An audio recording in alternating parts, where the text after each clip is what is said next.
Good evening, and thank you guys for joining us for another episode of A Sports Show with No Name.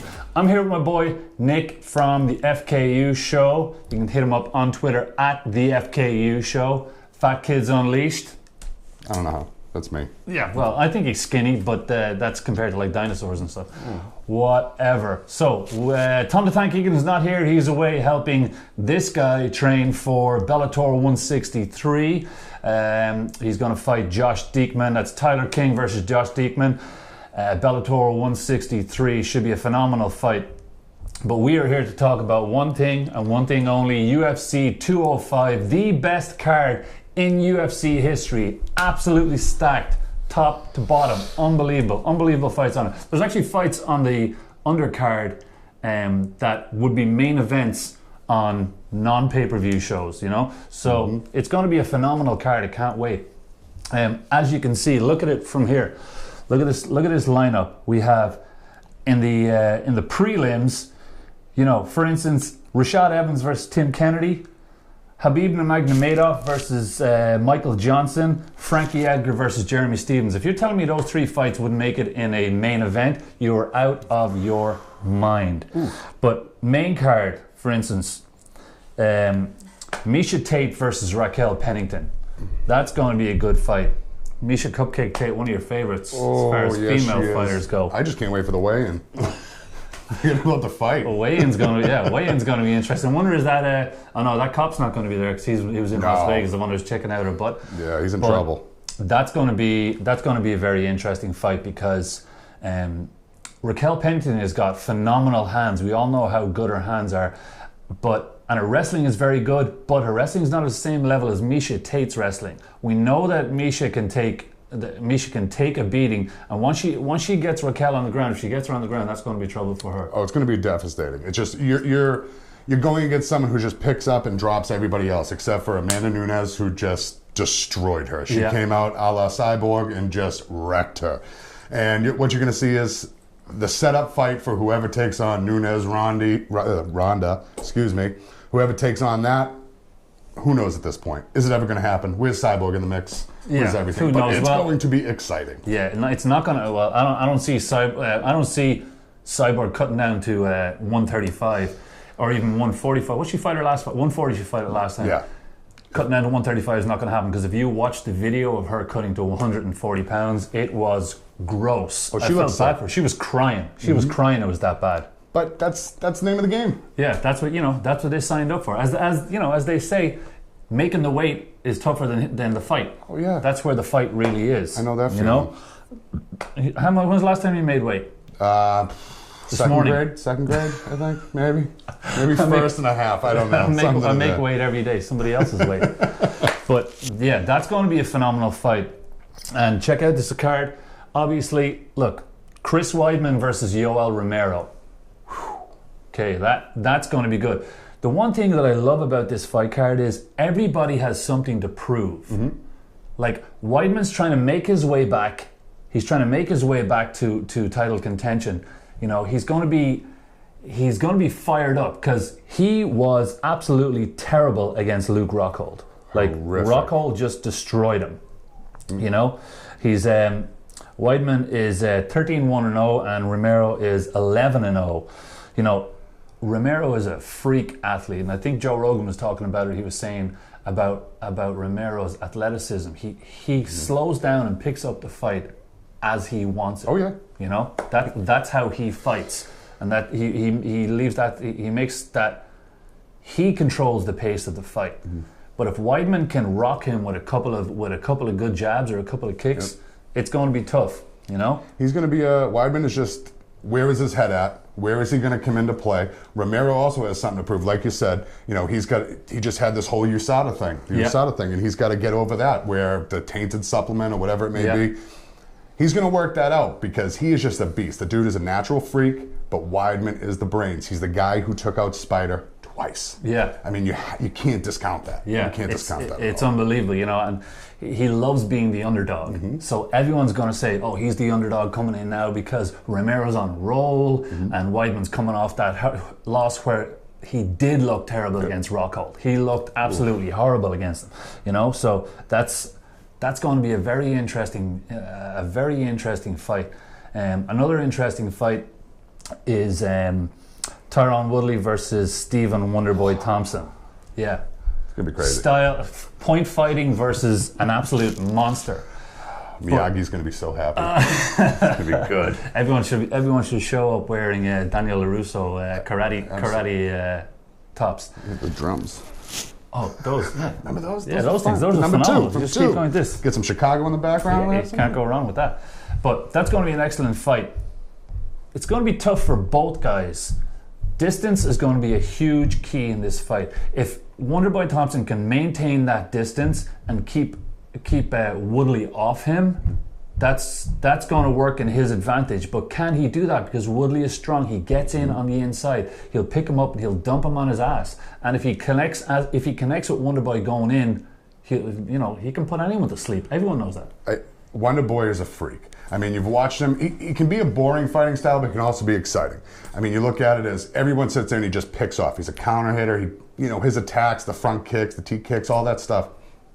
What is it? You've got to go up against Woodley. Woodley's going to pick his little ass up at some point and drop him to the ground. Now, can Thompson stick with it and be defensive where he's not so great on his back? Is he going to be able to pull that off? Who knows? Woodley can come in with his ground and pound. I don't know. I'm giving it to I'm giving it to Thompson standing up. I mean, I think he's going to come up with some crazy kung fu fucking kick out of nowhere, and he is going to rip Woodley's head off, and then we don't have to see Tyron again. Yeah, it's going to be interesting because, as I said, Woodley can put people to sleep like that. Yeah. He is unbelievable. The strength in his hands is phenomenal. All you got to do is look at the way he knocked out Josh Koscheck. Oh, brutal. And I believe Koscheck was a favourite for that fight. And he caught him with, I think, a left jab and then came with a right cross and absolutely put him to snooze town. It was unbelievable.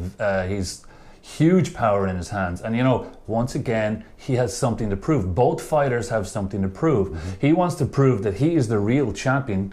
And Wonderboy wants to prove that he should be the champion because look what he did to Johnny Hendricks. Absolutely destroyed him. And nobody gave Wonderboy a chance in that Johnny Hendricks fight. No, but I wouldn't even give Johnny Hendricks a chance because I was so tired of seeing him. I think a lot of the times he got lucky. That left hand is loaded and he just happened to get it right a couple of times. And I think that's where his legacy is and was and never will be again.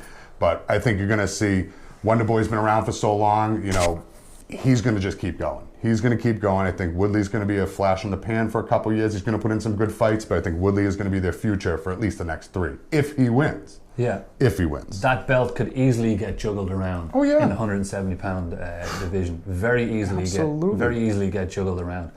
Another phenomenal fight that's going to be coming up is the strawweight title, Joanna Jędrzejczyk versus Karolina Kowalkiewicz.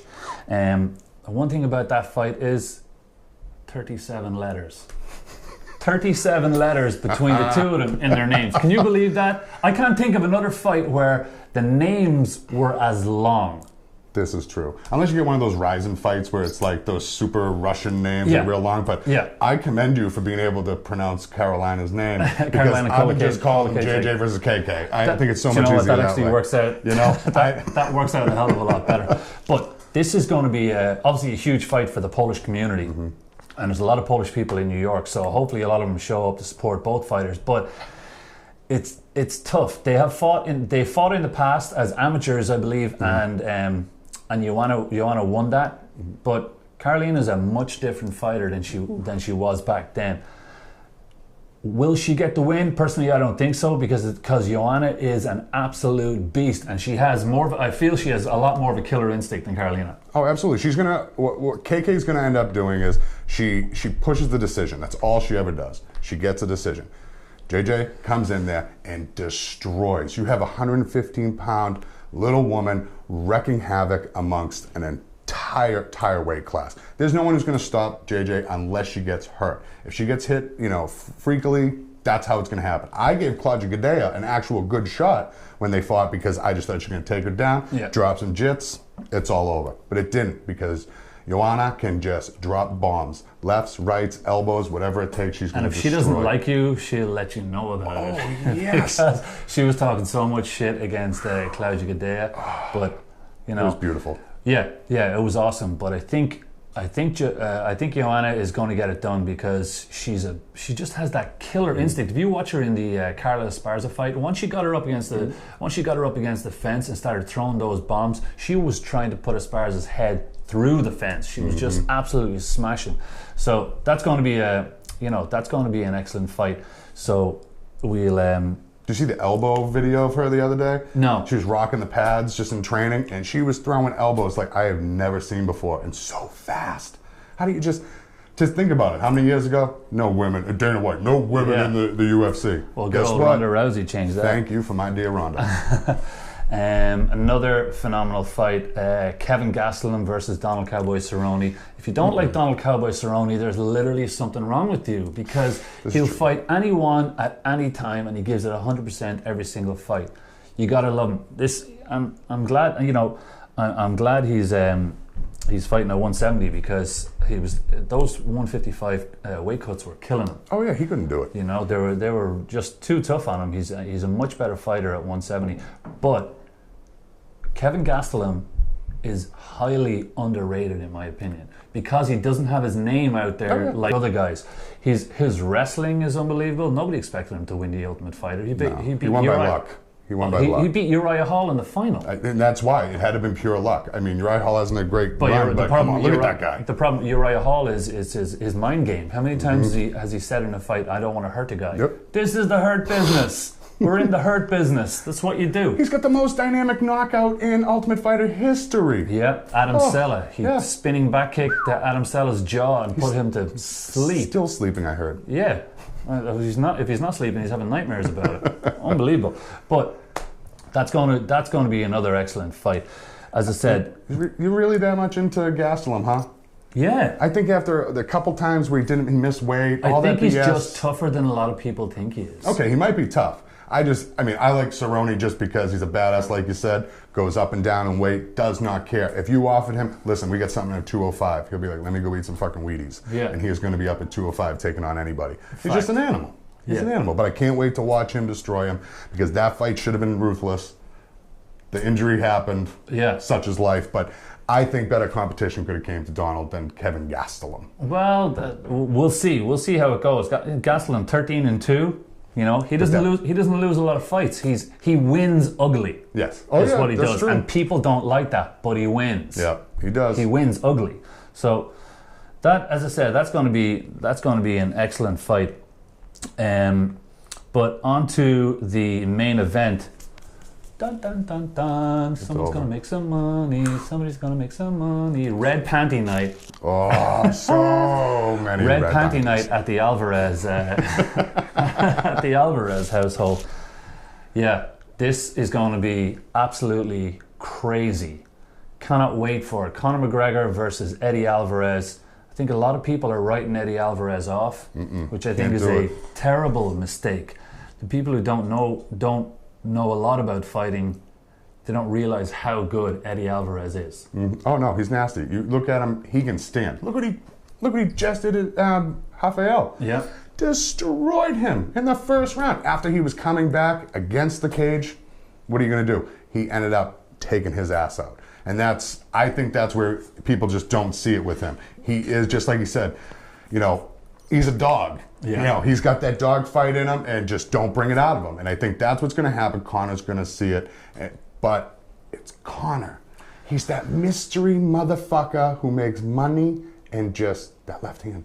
Yeah, the left hand is unbelievable. I think Conor's ability to get in and out of situations is what's going to happen, is what's going to help him during this fight. The first time I saw Conor do a really good escape, actually, was when he was fighting Dennis Seaver. And if you noticed, he slipped and fell on the ground, and he came backwards like a monkey. Yep. Like a monkey, he just sprung backwards, got out of that distancing, and got up and then started throwing more punches. And that's the distancing in this fight is going to be key, because McGregor also has the ability to throw a lead left hand from distance. Yep. He can jump in and smoke a guy with that lead left hand. But Eddie Alvarez is, as you said, he's a dog. He can stay. He has been in wars. He has been in wars. He's been in wars against Michael Chandler when he fought Michael Chandler in Bellator, Yep.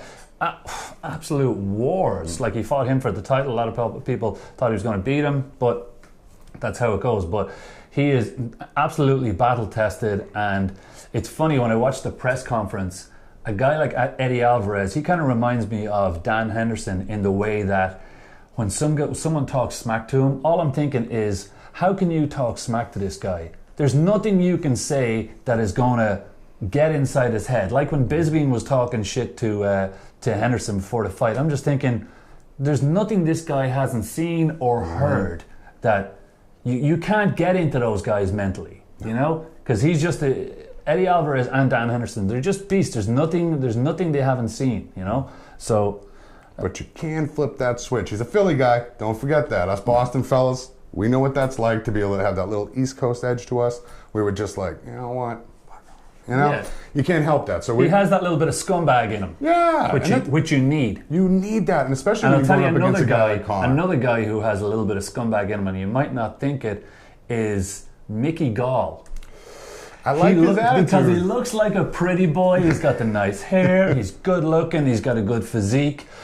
But he's got that little bit of scumbag in him, and that's what helps. What helps guys like that. And Eddie Alvarez has that in him. Yeah, absolutely. I think Alvarez is going to be a contender. I think with the 2 belts on the line, this is going to be something that we've never seen. I mean, everybody talks shit about Conor. I don't like him. Whatever. You can talk smack about him. Do not deny his ability in that octagon.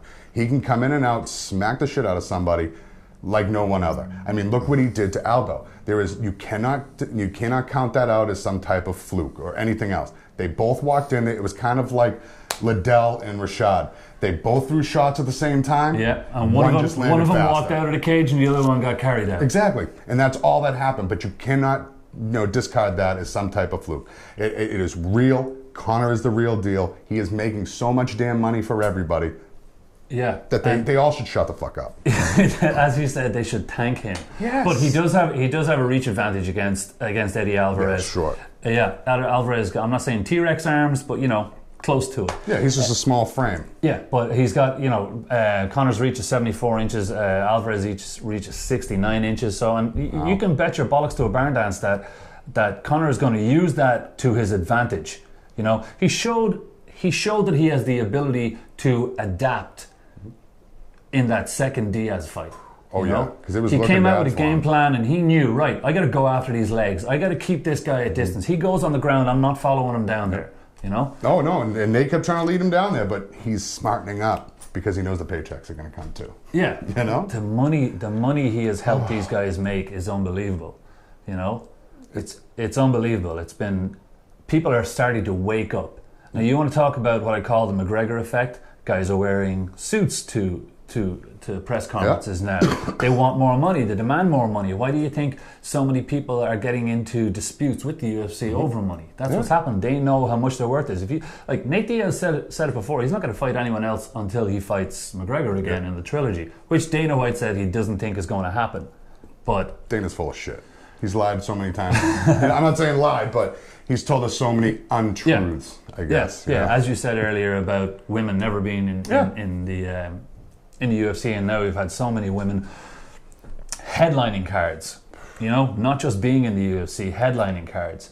But yeah, Conor versus Eddie Alvarez is going to be, I can only imagine what the pay-per-view buys for this thing is going to be. I mean, what he's got to beat 1.6, right? Is that what the last one was? 1.635 or something around there. And now I think he's going to draw maybe 1.7, 1.8. It's not going to be a blowout like everybody thinks, because for the true fans, this is amazing. Yeah. For those casual fans who know Conor, it's everyone. Who's your favorite fighter? You go ask anybody, people, you watch UFC or MMA, who's your fighter? Conor McGregor. Yeah. How do you know Conor McGregor? Because he's everywhere. Yeah. It was just like Liddell back in the day. I think that's the same effect. If they could have hit and struck while the iron was hot with Liddell the same way, they both talk shit, they both have a look, they both have a certain demeanor that everyone was petrified of in a strange way.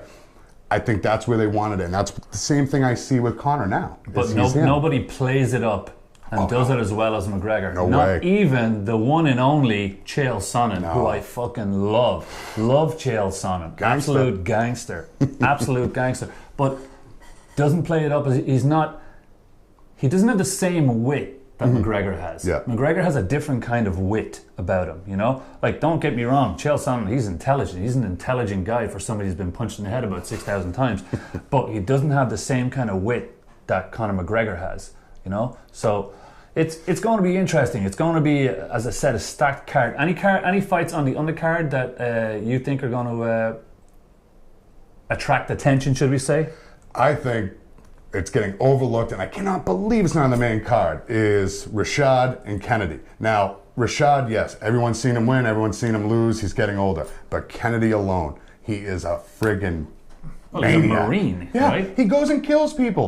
Basically, on Thursday he's killing terrorists. On Friday, he's weighing in. Saturday, he's fighting in the cage. Sunday, he's back to killing assholes. And then he's probably saving children from burning buildings cats out of trees or something like Exactly. Not a cape, just the U.S. military uniform. That's it, you know? But it is going to be an amazing fight. I love Kennedy because every time he comes in, and you don't get to see him that often anymore. He hasn't fought in like 2 years. Exactly. You don't get to see him. He's going to come in, and I think Rashad's just at the tail end, even dropping down to middleweight. It's not enough for him. I think he's been hit too many times. I think that knee is going to give out at some point. Kennedy's not an asshole. I don't see him going after the knee. I think they're going to go straight knockout, both of them, keep at a distance, third round, KO by Kennedy.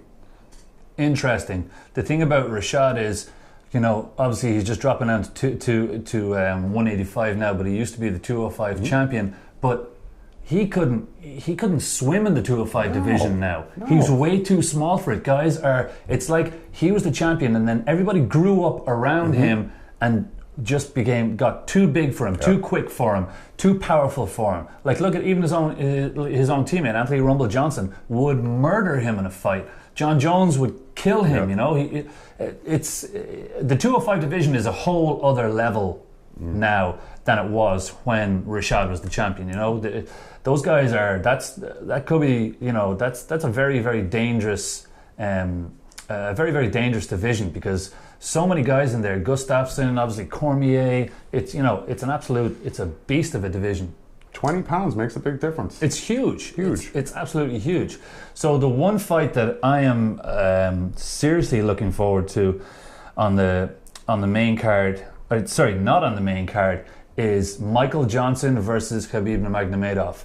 That is, for me, another fight where these guys have so much that they need to prove to themselves. Khabib is obviously the number one contender in that division, and Michael Johnson, coming off a devastating destruction of Dustin Poirier, absolutely destroyed him, went in there and just showed that speed wins. Every time. He was too quick for Poirier. He caught him, like, look at this knockout. Unbelievable. Quick. He was too quick. His feet were too quick. He cracked him on the jaw, and that was it. It was good night for Poirier. If he can keep his distance from Khabib, it could be a good night for him, but he's a 3-1 underdog against Khabib. Really? Yeah. 3-1? I'm not a big fan of Johnson. I think he was feared on The Ultimate Fighter because of his wrestling prowess. Yeah. But other than that, I think he hasn't shown anything but he's got head problems, just like the rest of them. The bullshit stuff after the knockout of Poirier was nonsense. Yeah. He needs to grow the fuck up or go to Bellator and leave us all alone. Yeah. Because that's where I'm at with them. I want to see the Eagle destroy him. But I just still don't know if the Eagle's had enough to... Everyone talks about his greatness. And I'm like, yeah, great. He can do it. And he's a monster. But he hasn't proven himself yet. No, not yet. But I thought he should have had a title fight by now. You know, for sure. He's 23-0. He's never been defeated. He does have a significant reach disadvantage in this. Like, Johnson's got like those gorilla arms, like me. Yeah, they hang. You know, he's got a 63-inch reach, or sorry, a 73-inch reach, and Nurmagomedov has got like a 64-inch reach. You know, so. If Johnson can keep him on the outside, but once it gets inside, if it gets inside, Khabib will destroy him. Like he is that Russian Sambo pancreas wrestling breed. You know, he's very strong. he could literally pick Johnson up and throw him out of the octagon. Yeah, but Like, Johnson could do the same thing to him. And I'm not a fan of Johnson, but he's I don't got that think explosive leg work. He has explosive, but he has explosiveness and quickness, but he doesn't have that strength that Khabib has. You know, the strength, but with the knee. Are you going to be able to come back from all that? That's the question at hand. Is can he? His last tune-up fight, I'll even call it that. That poor ballsy Daryl dude. Hirshover. Thank you. Yes. Yeah. Who lasted the entire fight and he was the man. You know what I mean? Was it like not even a minute left and he got taken out in the third round? Yeah. But the balls that guy had. But where's the Eagles? Where's his shit? Yeah, we're going to see. We're going to see because it's going to be at Madison Square Garden November 12th. That's where it's going to be. See that. Yeah, it's going to be unbelievable. A huge fight for that division. So many implications on all of these fights. Like, just take a look at that fight card, top to bottom. It's going to be absolutely unbelievable. So we're going to go ahead and do our picks for the main event card. So we'll start off with Weidman versus Romero.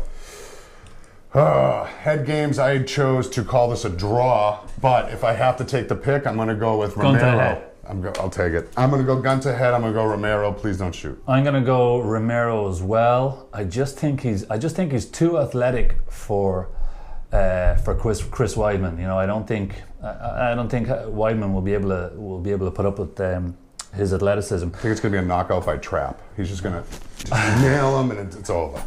Lights out. Kevin Gastelum versus Donald Cerrone. I know who you're going for. I'm going for, Cowboy. Yeah, Cowboy. I'm going to go for Gastelum on this one. As I said, just underrated. Mm-hmm. Underrated is how I consider him. Raquel Pennington versus Miesha Cupcake Tate. Do I have to pick a winner? I don't want to see them get hurt. Yeah, these are some sexy bitches. Yeah, but this is the business they're in. In our next episode, we will be talking about sexy bitches. All right. Michelle Waterson versus Paige Van Sant. Misha, don't hold this against me, but I'm going Raquel because I think she got something to prove right now. She does have something to prove, but don't you worry, Miesha Tate, I got your back because I got you in this fight. Ground and pound, G and P. Possibly another rear naked choke, who knows? But once you get Raquel Pennington to the mat, that's it. You are way too dominant in that position to lose that fight. Watch out for her right hand, though. Mm-hmm. You heard it here first. Okay, Joanna Jędrzejczyk versus Karolina Kowalkiewicz. JJ, second round knockout. JJ, second round knockout. I'm going to say JJ, third round knockout. All right. Yeah. That's solid. Yeah, picks. I think she's gonna do it. Call Vegas, people. Yeah. Don't believe the lines. Don't believe the lines. Believe it right here. Trust me. We got it. Tyrone Woodley versus Stephen Wonderboy Thompson. Going Wonderboy, just for shits and giggles. Okay, I'm gonna go with Woodley because the dude is a beast.